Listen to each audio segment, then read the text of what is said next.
Hello everyone from Chelsea Fan TV. My name is Alex. I'm here with Fathur. Fathur, 3-1 against Bournemouth. We won! Alhamdulillah, thank God, man. And it's been a while since 15th of March? We haven't won away. That's been a while, but after 4 months of asking, finally we got that 40-point mark. And you know what? With the circumstances that are happening this season, I'm happy. And we've been kind of asking this performance, the reaction after the Arsenal game, especially the last couple of losses that we've had this season. And don't forget the fact, I think this is Frank's first win against Bournemouth in his career. So I'm delighted for him, but at the same time, performance-wise, it's not going to be that sustainable in the next couple of weeks now. So I'm just happy with that. We got a win today. Honestly, mate. What about the performance itself? Obviously, we managed to get the result, which is all you can really ask for. But the actual performance, I mean, do you think we improved? What do you think changed? In certain aspect, yes. But for me, the concern that from this game alone is that the midfield itself, because I feel like we've got exposed in that equaliser from Bournemouth today, because there were too many spaces in the middle between Kante and Gallagher, and you literally left Enzo exposed. And this is why I don't get some people a lot about Kante is not a DM. I do not give a toss though. He is a DM. Play him there. Like the last couple of weeks, I've seen Enzo as a DM. He's not been that good. That's why you literally like. Why is it consistently I've seen playing Enzo out of position? It's just making me nuts. And this is why this summer we need to get that defensive midfielder in, because that is the one that we've been crying out a lot, because a lot of goals this season that we concede is because of how exposed we are in the midfield. But I mean, Enzo, he does do a better job than Jorginho. I mean, especially the longer balls, and obviously he's a player who can actually shoot. But it is a bit weird seeing Kante in a slightly higher position. We saw it under Sarri, we didn't really like it. You want to see those classic days like we saw under Conte, when he's right down, protecting the back three or the back four, whatever it is. That's where we see him at his best. Yeah, that's the thing. And for me, this summer, we're going to be busy a lot. And I'm hearing a lot of chat names that we discussed in the podcast the other day. A lot of Lavia names, and then Ugarte, maybe Caicedo in that sense. And for me, if you ask me a question, which one I would prefer to, I'll love to get a Lavia. Don't get me wrong, but there's a bit of concern for me that Lavia is an injury prone, but also I'm fearing that Man City are going to activate his buyout clause. So the only option out there probably Ugarte, because I feel for me, Enzo and Ugarte in the midfield would be an absolute dream. For the people who don't know who Ugarte is, why don't you describe him? Because a lot of people might not know anything about him. Oh, I'm not sure, because I've heard a lot of names, but the thing is with Ugarte, he play in the Portuguese league, but the way that he plays a DM is a similar role in the likes of Lavia, in that sense. And he's the type of bastards that I would like to see in the midfield, a proper big, like Kante, the prime Kante that we know, and the fact that he can also control the midfield really well.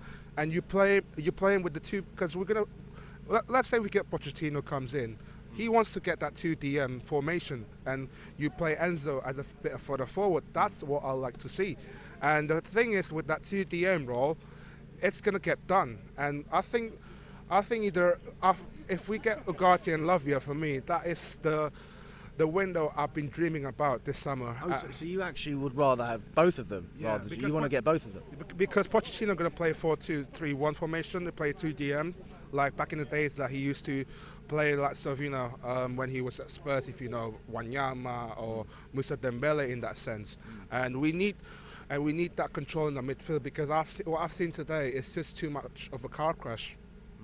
Even though we won 3-1. That's the thing. It's just like uncontrollable at times. It's just too inconsistent. And the exposure that we've had this season, like I said, it's just like the control of that midfield doesn't really that functioning well. Do you think against a better team they would have capitalised against us today? A better team, like us in the top 10, they would punish us big time. The way that we can see today, if that was a Brighton or Man City or Newcastle, it's RIP to us, because it's just like the transition. We struggle a lot in the counter-attacking transition, how do we defend. It's just, I'm just baffled to see that we're conceding a lot of goal because of that. And hopefully we're going to improve a lot in the next couple of weeks. We need a new manager come in right now. It's been too long. Why is it taking too long? That's the thing. I understand there's a contract issue, maybe the control issue about it, and just get it done. Well, I also think it's a case of maybe they're asking him to come in right now, and he's saying no, I don't want to come in straight away. And you can't blame him for that, can you? No, I can't blame him for that. And I feel like for him, if he come in right now, it's just like walking into the mess right now. I would like to come in him like as a fresh start in the summer, try to work out tactically how to set up, and play some basic football that we all know. And yeah, I'm just glad that we got a win today, and hopefully, because we haven't won at the home game for a while now, and let's get that momentum going. And by the time we get to Man City face, everyone's going to be like having a party, like we're giving 3 points away to Man City. You know what? Let's say, I just want to see us, just having a good time for the rest of the season. And we got that safety 42-point mark, and yeah, just roll on in it. Just keep the momentum going. Unbelievable, mate. Anything you want to say to Chelsea fans who don't go to the games? Because me and you, we've been to pretty much all of them. So what do you say to those fans? What you've been through to get to this point. Yeah, it's been tough time as a Chelsea fan. I think mentally people don't kind of understand and how suffer we are this season, and the fact that we've spent a lot of money to follow our club overseas. You've been Madrid, you've been Dortmund, we've been a lot of games this season, and it hasn't been that great. And you know what? I can see we can have a bright future on our hands. It's just got to keep it flow going, and hopefully by the summer goes, like Bowley gonna make a right decision, because I've just seen today a lot of top Bowley out people.